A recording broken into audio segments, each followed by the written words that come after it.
কিছু, কিছু মানুষদের আসল রূপ জানার পরও তাদের সাথে ভালো সম্পর্ক বজায় রাখতে বেশ ভালোই লাগে। কারণ এত ভালো অভিনেতা-অভিনেত্রীদের হয়তো আপনি আপনার জীবনে আর নাও পেতে পারেন।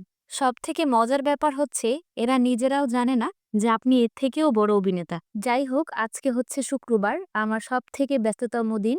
এছাড়া তো ভার্সিটি এবং টিচারের প্যারা তো আছেই। সকালবেলা ঘুম থেকে উঠেই ১ম কাজই হচ্ছে ভার্সিটি যাওয়া। কিন্তু আমার বন্ধু-বান্ধব হচ্ছে আমার থেকেও অনেক বেশি অ্যাক্টিভ। এরা হচ্ছে অনেক আগেই ক্লাসে চলে আসে। এই হচ্ছে আমাদের ভার্সিটির ভিতরকার একটা ভিউ। মাশাআল্লাহ সকালবেলা অনেক বেশি সুন্দর। যেহেতু ভার্সিটির হচ্ছে শেষ সেমিস্টার, প্রচুর পরিমাণে ভার্সিটিতে প্যারা। এছাড়া হচ্ছে এক্সাম, অ্যাসাইনমেন্ট এইসব তো আছেই।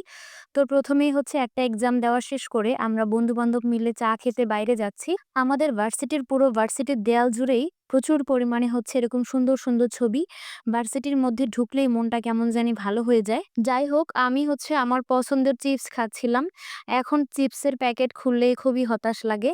আগে ছোটবেলায় ৳১০ প্যাকেটের মধ্যেও প্রচুর পরিমাণে চিপস থাকতো। আর এখন ৳২০ প্যাকেট নিলেও হচ্ছে অতি সামান্য চিপস থাকে, যেটা আসলেই অনেক কষ্টকর। এরপরে হচ্ছে ওরা যে যার পছন্দের মতো চা নিচ্ছিল। আমি সবসময় হচ্ছে রং চা অনেক বেশি পছন্দ করি। কিন্তু আজকে হচ্ছে আমার দুধ চা খেতে ইচ্ছে হচ্ছিল। তাই আমি দুধ চা নিয়েছি। ১ম ক্লাসটা ছিল হচ্ছে থিওরি ক্লাস। এখন হচ্ছে আমাদের ল্যাব ক্লাস। সবাই হচ্ছে ল্যাব ক্লাসে চলে এসেছে এবং যে যার গ্রুপ ওয়াইজ বসেছে। এর পরের পার্টটা হচ্ছে নেক্সট ভিডিওতে থাকবে ইনশাআল্লাহ। সবাই ভালো থাকবেন।